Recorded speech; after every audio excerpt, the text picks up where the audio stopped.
mag-usap tayo. Saka si ano, yung panganay mo.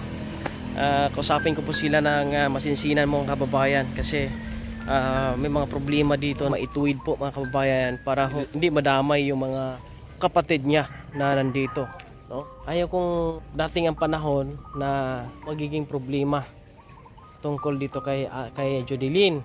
Jod, ha? Ito para klaro tayo. Ayaw namin na madamay sila ni papa mo. Ayaw namin na madamay yung mga kapatid mo. Isang bagong update tayo ngayong araw ng Lunes mga kabayan. May dalating merienda at ulam. Chokes to go! At mabili na ako ng pintura. Ito. Yung ano mga kabayan, yung foam nila oh. Bumili na rin ako. Para ho ay malinis na kanilang tulugan. Shout out sa inyong lahat po mga kabayan. Ay gara. Bro! Shoutout karami. Kuya Joel. Bro. Hello, good morning. May buntag. Agang-aga pa sila dito mga kabayan. Oh, malinis na. Naglilinis na sila dito. Oh. Yan, ganyan si Jodeline. Ulam nila dito. Ayan. Tapos mamaya pag okay na magpintura kami. Kabayan, no? Ayan o, shoutout natin si Kapitan, Kap! Good morning, Kapitan! Grabe si Kapitan. Ayan. Mga fans ni Kuya Raymond. Ayan, malapit na ito mga kabayan, no? Meron na siyang ano, dingdingan namin yung mga yero na ito. Ito na idingding namin. At matigas na yung simento. Yung sa CR nila. Yung dito, may bintana na. Ayan, dalawang bintana. Di takip-takip ito. Di ko mabuksan. Tapos may pintuan na rin po mga kabayan. Meron na siya. Di mabuksan ah. Dito ko na lang silipin. Ayun oh. At Yan ka. okay. Lapit-lapit na ito mga kabayan oh. Ito magiging okay yan dito. Kasi nga puro bakal talaga.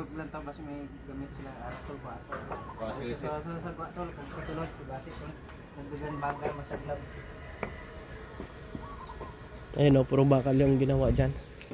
Ayan, shoutout po sa inyong lahat, no, mga kabayan. Tabayan nyo po mamaya. Baka ay magpintura na kami dito sa area. Bukas po ay turnover po natin mga kababayan.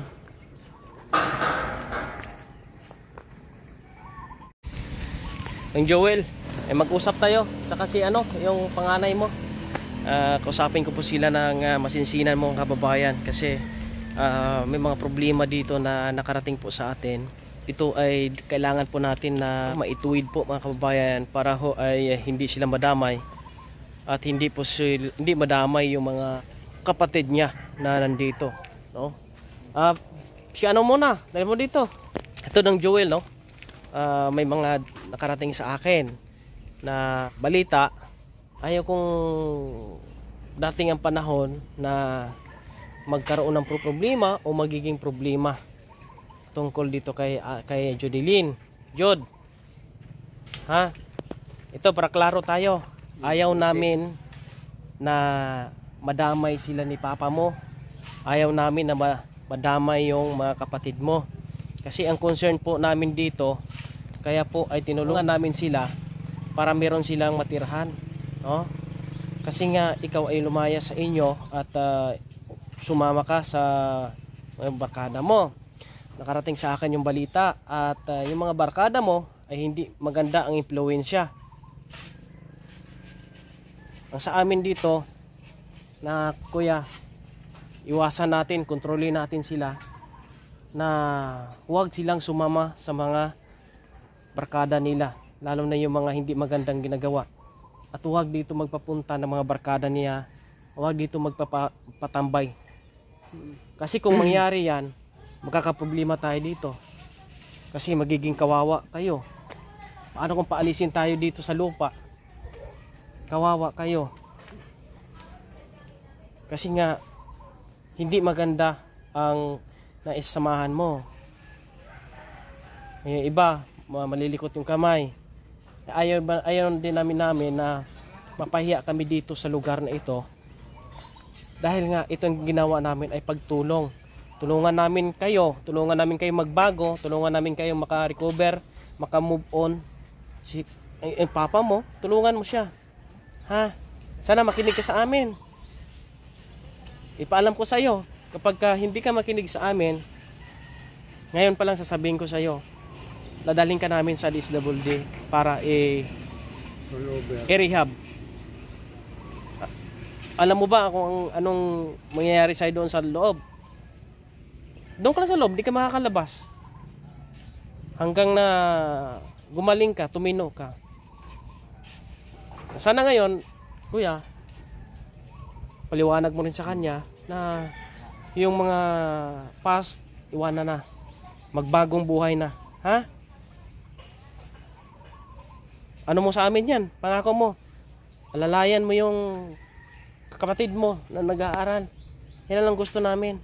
Ha? Kasi ikaw yung panganay, ikaw yung makakatulong kay papa mo. Kawawa ito. Kawawa pagka tumanda ito, tapos ang panganay nila ay wala. Nalulong sa ibang gawain. Di ba? Ano sa barkada mo? Makakasira ang barkada. Sana payo ko lang yan sa iyo ha. Bilang Kuya Raymond, pakinggan mo ako. Okay? Dito ka na. Huwag ka na umalis. Huwag kang pumunta sa mga barkada mo. At huwag mong i-chat yung mga barkada mo na pupunta dito. Ganon. Ha? Maliwanag. Kasi sabi ko nga, once kung mangyari yan, pwedeng paalisin sila ni tatay mo dito at mga kapatid mo. Eh paano ngayon? Paano sila? O, di ba? Kawawa. Kaya susunod, may tutulong pa naman sa inyo susunod na taon. Bilhan kayo ng mga gamit mula sa taas, pababa, gamit sa school. Kayong 4 na magkakapatid. Kaya bumalik ka sa pag-aaral. Miwas ka sa mga barkada mo. Okay? Yan, at least maliwanag tayo, kuya.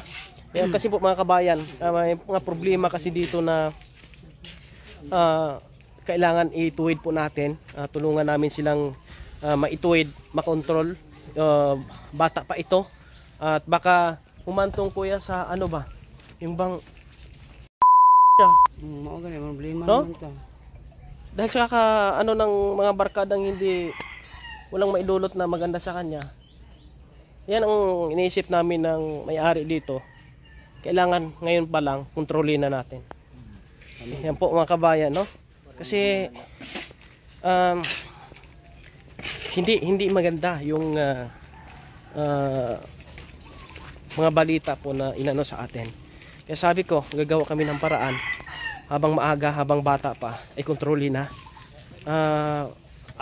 Ayaw natin na humantong na yung mga kapatid niya dito, yung tatay niya, madamay sa ginagawa niya. Eh, mahirap naman yun. Baka wala nang tutulong sa kanila. Di ba? Pero okay naman, nakikinig siya ngayon. At umasa kami na makabayan, no, na magbago siya. At iwasan na yung mga barkada niya na hindi maganda ang ginagawa. Kasi ito ay para sa kanila po mga kababayan eh. Gusto natin na baguhin yung buhay po nila. Kaya ito, malayo na ito siguro sa barkada niya. At kung sakali man, no, kung hindi siya makinig at may mangyaring hindi maganda dito, ay kukunin namin siya. Dadalhin po natin sa DSWD at alisin natin sa dito, no, para ho hindi madamay itong mga kapatid niya. Kasi dito po yung mga kapatid niya po yung ati pong concern dito eh, no, kasi nga nakikita natin nagsusumikap, nag-aaral ng mabuti at talagang nakita natin na deserving matulungan. Kaya ito lang ang problema ngayon, yung yung panganay niya. Kasi nga hindi po talaga, no, maganda yung nagiging gawain ng bata po mga kababayan. Siguro dala na rin po 'yan sa kalagayan po nila dahil wala silang ina, no, nasa malayong lugar. at walang gumagabay po sa kanila po mga kababayan. Kaya ganun. Sana ito yung magiging daan na maging maayos sila dito, no? At dasal po namin na hindi po, no, walang problema na darating po dito sa pamilyang ito para po ituloy-tuloy yung blessing kapag maayos yung kanila pong pagtira dito. Yung blessing po mga kababayan ay tuloy-tuloy po, no, mga kabayan, no? At ayan lang po, no, yung update natin ngayong araw na ito, at kinausap na po natin ng masinsinan yung panganay para po ay maintindihan niya po ano ba ang purpose po natin dito mga kababayan. Salamat muna tayo sa ating pong mga kaibigan at mga sponsors po natin mga kababayan, no? Una, salamat sa ating Panginoon na binigyan tayo ng mga taong tumutulong po sa ating misyon. At salamat po dito sa ating panday, at salamat sa guardian, no, brotherhood ng Kawayan chapters po muna po ni Bro Bunay. Nandito sila tatlo, dalawa sila nandito. At salamat din po, no, sa ating pong sponsors po mga kababayan, kay Ate Rosalinda Hubero, no, ganoon din po kay Ate Myla Albert Bicol, kay Ate Melchora Natividad, kay Ate Julieta Bustamante, kay Ate Imelda Bayani, kay Ate Lynn ng Hong Kong, at kay Ate Ami, kay Ate Dors Kiharno, shout out, maraming salamat. Kay Ate Imelda Agawin, maraming salamat. Shout out din po kay Ate Minda Lacso, at kay Ate Eileen Castor. Ayan, maraming salamat po, no, mga kababayan. Kay Kuya Val, maraming salamat din po. At ito po yung mga gamit nila, oh. Yan. Itatapon na natin yan. Meron akong biniling foam, no, bagong foam po nila mga kababayan. Yan po ang gagamitin nila diyan sa loob para hindi po maging kumbaga maging malinis po ang loob po nila mga kababayan. Abangan niyo po, no, ibaba po natin ang update dito. Tuloy-tuloy po ang update natin dito sa pamilyang ito, at tulungan natin na maging maayos yung kanila pong kalagayan po mga kababayan. God bless sa inyong lahat, and mabuhay kayong lahat po mga kabayan.